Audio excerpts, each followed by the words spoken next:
Hello to everybody. And Rajat, thank you so much for joining this conversation. I think we've had some sessions where a lot of discussion has gone on about services and products that require a lot of spending, right? So I thought it would be a good way. So we've had people discuss food, luxury clothing, all of which I think have to do a lot with aspirations and definitely also with payments. So it makes you understand why India is being seen as, a market where there's a huge trillion-dollar opportunity for payments in the coming years. How do you see Visa in the midst of all this? It is, of course, the largest digital payment service with cards. There is now a huge competitor with India's very own government-backed UPI. So it's a very shifting kind of market. So I thought we could start with you telling us, how do you see Visa in this?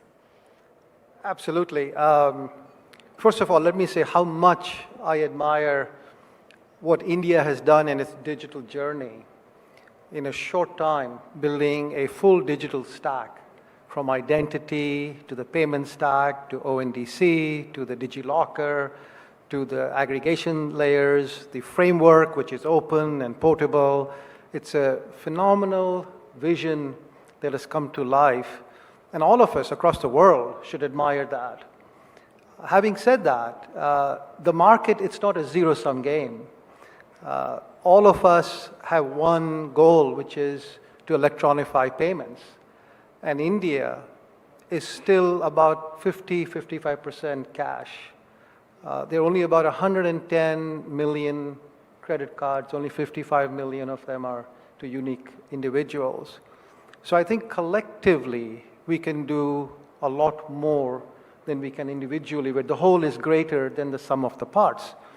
And what we have been doing at Visa over the years is we've also opened up our architecture, and we have a set of services that are disaggregated and can connect to networks like UPI and RTP systems, create interoperability between RTP networks, but also we can collectively obsess about the experience of the consumer and protect the consumer from scams, from impersonations, from account takeovers, which is a very big issue right now.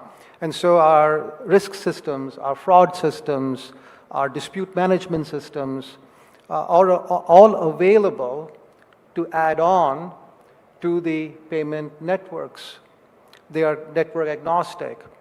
We also have capabilities that merchants can use to manage risk, chargebacks, to have analytics, to connect to multiple gateways together. We have services for the banks to do similar sorts of things. Our cybersecurity stack is available. We've invented a number of products to protect consumers from account takeovers, for example. And these cybersecurity capabilities that we use to protect them at Visa are also available to the marketplace. So I think essentially what strikes consumers, say, in a market like India, where now the mobile phone is almost literally the primary mode of payment, how would you define the future of cards with OTP required? And, really there are memes on India's OTPs. So how do you see this? Look, cards are just a form factor. They are plastic and they are very useful in some cases. But really think about it as a modern credential. Mm-hmm. Think about it as something that allows you to traverse channels, borders, different kinds of payment types. And what we have been doing is we have been reimagining what the credential looks like. Instead of everybody carrying multiple different credentials, we thought, how can we create a permanent single credential, let's say a 16-digit number, that overlays however they want to pay, whether it is through debit, through credit, through installments, and they can choose it by type of merchant, type of location, type of products they are buying, and take control over, and it is tokenized. So it gives them security, it gives them peace of mind, it gives them a knowledge that there is a trusted third party who will take care of it. So it provides flexibility, really. And when you have that, OTP is no longer needed, right? OTP can actually be compromised. So things like biometrics and passkeys and one-click checkouts are the sorts of innovations we have been building to ensure this interoperability of experiences, remove the friction, protect the consumer, and move past OTP with biometrics. Because I think remaining safe and keeping, money safe in a digital world is really top of the mind for most consumers. Correct. So with different form factors, where do you think Visa is going to take? What are the new developments that consumers can hope to see with this? So Flex Credential is one, the tokenized capability. Tap and Go, which allows transit to become a very smooth experience, and you're protected with a trusted foundational system in the back that's compliant and that allows you to know that if you have an issue, it will be dealt with if there's a dispute. So what we have been thinking about is obsessing about the consumer experience in multiple different payment and commerce activities, making it such that the joy of shopping is available to them and the mundane aspects that are bothersome are done by the network in the back end, give them peace of mind. So is there a role that AI will play? Because we are really talking about fraud detection early on and, sort of in this entire protection issue. What is the role that you think AI will play? Look, AI has been a fundamental part of the fabric of fraud management, risk management for decades. Our first model, the AI model that we released at Visa, was back in 1993. So AI has been part of the fabric of network like Visa, but it's evolved. It's evolved from simple math equations to deep neural nets that are able to predict patterns and provide a higher efficacy in the protection aspects, not just of the data, but of the infrastructure, and across the board adding new capabilities as well, like loyalty and benefits and so on. But what we are now seeing emerge with the birth of generative AI is a completely different ballgame. With generative AI, for the first time, you have sort of intelligence emerging from these models that it is able to do things it wasn't trained to do, right? Exactly. Because of the type of understanding it is getting about human language, human behavior, and all the underlying capabilities that it has seen. So there are a couple things that are going to happen with generative AI. One, you can imagine a world where each of us has a digital twin that knows us deeply and understands us and can do commerce activities for us or bring to us the things that we enjoy and we delight in and is our passion. Absolutely. At the same time, on the back end, it is protecting you and doing all the other things that we just talked about. In order to do that, you need a platform that creates AI-ready credentials that enables transparency and privacy and compliance and ensures that the agent is only doing what you need it to do. And the personalization signals that it gets are not just based on user opting in, but also they're trained with fairness and with openness and with compliance to all the rules and regulations. So we are working a lot on the platform, and then a lot of wonderful things will happen on top of that. Thousands of flowers will bloom if you have the underlying platform. And a lot of this work is getting done out of India, is what I remember. You've been telling me over the conversations we've had about this. And, there is this conversation about India lagging in the AI race and our talent not really being up to speed with the innovation that is happening in other markets. But you've been telling me a story that's different, that a lot of this innovation gets done out of India. Yeah, that couldn't be further from the truth. The talent in India is extraordinary, world-class, as talent in all the other places. So at Visa, we have our largest R&D center is actually in India. And this month, we celebrated 10 years since we opened it for the first time.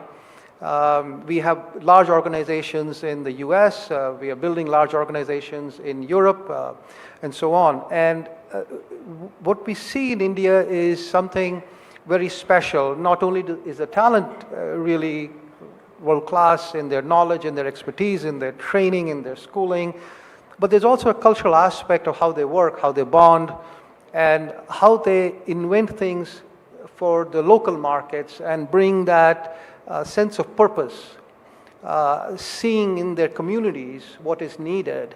And we often refer to people who come and spend time in Bangalore and go back as a Bengaluru glow. It's optimism. Optimism is a force multiplier. Yeah. And when you go to a site like Bengaluru, you see that in action. There is a friendships, there is a real sense of mission and purpose. So I would say it's not just world class.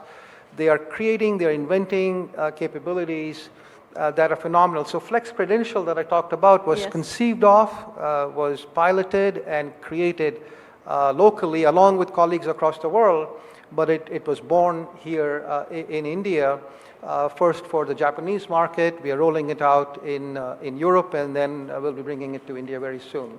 So in terms of innovation, definitely India is very present in the visa landscape. So I thought we could just move a little beyond that and think really of the regulatory landscape here for payments. Do you think there is a need for a specialized regulator here? Look, I think that we are at a moment of time that we do need to collaborate very closely with regulators, right? AI is evolving at a speed and pace and capability that has never happened in the history of the world before, right? In just 2.5 years, models have gone from just finishing sentences to having reasoning, autonomy, chain of thought, and now chain of debate. So you can have a bunch of models working together, solving issues like a work group in a college. And within a few years, these models are going to be smarter than us collectively. They're already smarter than me. They're going to be smarter collectively. And super intelligence is in our line of sight. I'm pretty sure about that based on what I see in the front lines. And in the history of the world, there isn't an example of a less intelligent thing managing a more intelligent thing. So now is the time for us to make sure with regulators that we have openness and understanding of how models are trained and their behavior and governance and drift management, privacy and consent, explainability, fairness, remove the biases, and have a mechanism for ensuring they don't do harm in the future and do really good things across the world as we rewire it with generative AI, whether it is in medicine or in agriculture or in education or, of course, in commerce, the space I love very much. So, going back to the commerce space itself, with NPCI and UPI that's come in, that's clearly it's a change agent of a sort that we haven't seen before in the fintech space in India. Visa and other payment, you've experimented with the NUE and with different settlement systems. Is that something that you would want to revive again? Look, we are in discussions. I think there is goodness to have collaboration and to see how systems can interoperate, how settlement can be done faster.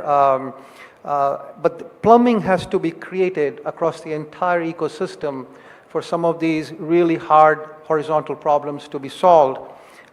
We have the wherewithal, the aspiration to help and to be part of that discussion and to do things that help the ecosystem, help consumers, help merchants. With more multiple choices, really, for payments. Multiple choices. Going back again to your favorite of commerce, payment systems have really evolved, but things like tap and pay and go are still a distance away in India. I know in our conversation, you mentioned about transit systems that are all tap and pay in other markets. We're still away from that. What are the sort of innovations that you think will come for Indian consumers in that aspect? Look, I think if you look at there are probably 1 billion debit cards here in the market, and across the world, if you are traveling in a public transportation system, the friction has been removed because the hardware, both for acceptance and for payment, now allows tokenized credentials to be used by just tapping and going on and tapping out and then getting charged. So it benefits the consumer, it benefits scheduling and traffic and rush hours, if you will, and it adds more choice and it provides more capabilities.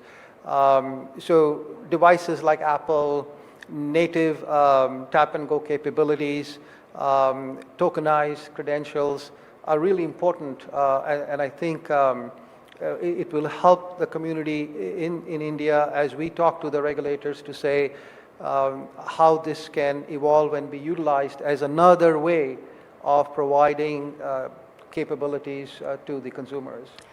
In India, digital financial inclusion has been a big aspect, right? And really, in many ways, UPI, I think, has really made that democratic.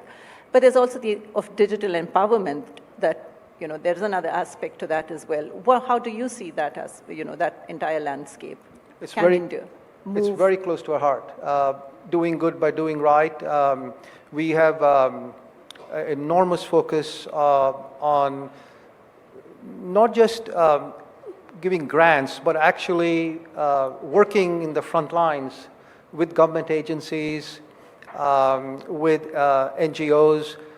We've adopted 1,000 villages over here. I think 50,000 members of the community have been trained on financial inclusion. We have worked with the Travel Council to train about 20,000 individuals over there. We are building a program with RRU in Gujarat to roll out our cybersecurity capabilities and expertise to create a cyber certification from Visa for members of the community who want to specialize in it with our knowledge, our training, our curriculum.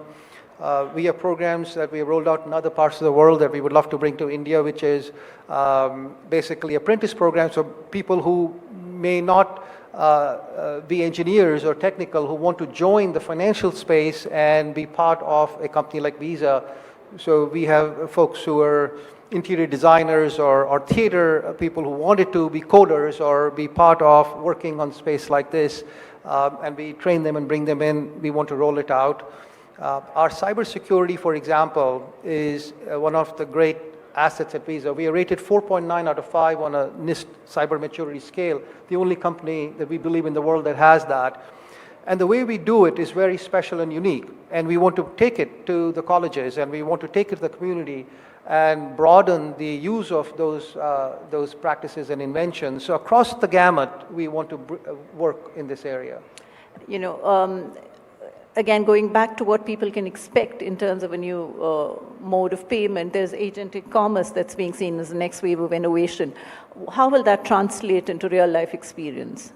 What are the innovations that consumers can expect to see with that? Look, it will evolve in many ways, but if you think about what we go through day to day to discover something and buy it, it really hasn't changed in a couple of decades. The last big inflection point was the internet, when you could do e-commerce and you could buy online or on your phone. But the payments became easy. The discovery and buy is still hunt and peck, searching and comparing and all of that. And what agentic commerce promises to do is to bring the era of self-driving, where you may want it to go somewhere and do something, and you can empower it however much you want and say, I like art, or I like music, or I like fashion, or I want to buy electronic equipment for my house, a TV. Go find this stuff, do this stuff, and then let me make the final choice. Or if it knows you well enough, you can empower it to do those things. So shopping and commerce bring joy and happiness and pleasure. And agentic commerce has the ability to enhance that and take all the crummy stuff out. The warranty management, the price matches, the registration, the incidents, the return aspects, the dispute management, and say, hey, I'll do that for you. And so that's the promise, but it needs a platform, it needs compliance and regulation, and it needs trust, and that's kind of what we are focused on. I've never been this excited in my life as to what it can do and what we are building every day, how it can serve merchants, consumers, and economies, and society. Before we wrap up, I thought I would definitely use this opportunity to get you to tell us, what are the 3 do's, what are the 3 don'ts while we all shop? Well, first of all is be careful when you're shopping with merchants that you don't know. There's a lot of merchants that get set up that might scam you. Decide how you want to pay, credit, debit, or installments. and make sure it's done responsibly when you work with them. And if you have an issue and you're using a Visa card, know we are behind you and will protect you if something happens. Sure. Thanks so much.